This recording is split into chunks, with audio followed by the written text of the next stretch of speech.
Tonight, our I-Team zeroing in on Chicago's biggest travel time of the year and a battle at Midway that means some airport businesses won't have a seat at the table this Thanksgiving.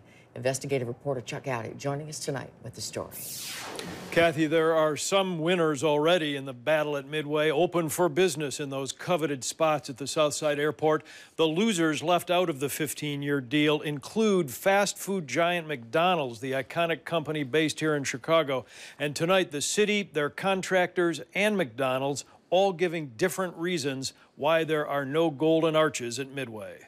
Midway's restaurant choices tonight undergoing a transformation. I have noticed some changes. It's not bad, not great. Noticeably missing to many passengers are potbellies, McDonald's, and reasonably priced food. I think they could stand to go a little bit down. Having just bought a salad and a coffee and a bag of chips for 18 bucks, yeah, I think there's a little room for improvement. We're trying to work to get the pricing in line with the offering. A lot of these major awards, there's winners and there's losers, and you hear from the losers. Potbellies did not return our calls, but records show their Midway location was the chain's busiest. In a statement to the I-Team, Phil Fuentes, the owner-operator of McDonald's at Midway for almost 15 years, says he was disappointed to have to close his restaurants as part of the remodel, and that he's hopeful to reopen as soon as possible to provide a much-needed value option. McDonald's did not submit a proposal, so at this point, they're not part of the redevelopment.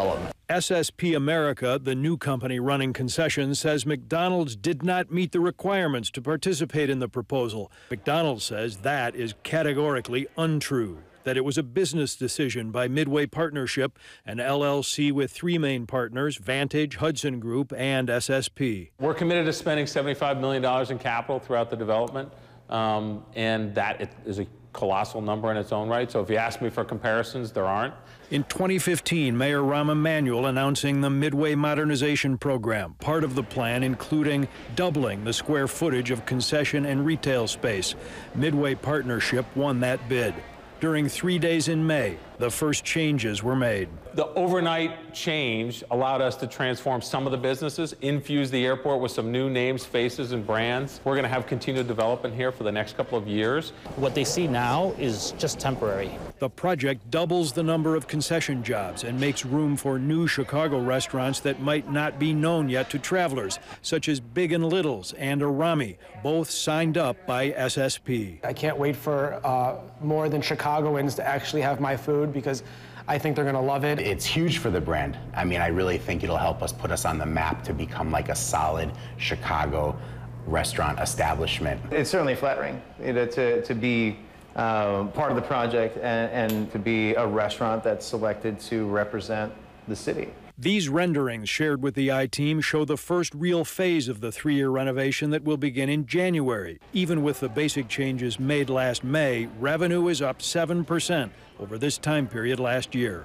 The goal was to increase it by $10 million a year, and I fully expect them to hit that mark. Not everyone is happy with the current offerings at Midway. This letter mailed to the I-Team and dozens of social media comments complain about the options and the cost. There's been complaints, and make no mistake about it, we are taking those serious. A sampling by the I-Team found feeding a family of 4 costs anywhere between $50 to well over $100, depending on what the adults are drinking. But a number of restaurants now have kids' meals for under $8, something that wasn't offered before at Midway. Our contract has language about how we price things. An active and thriving Midway Airport it's important to my ward, but it's really important in Chicago. One factor influencing all the Midway deals is a city executive order signed by Mayor Emanuel in 2014.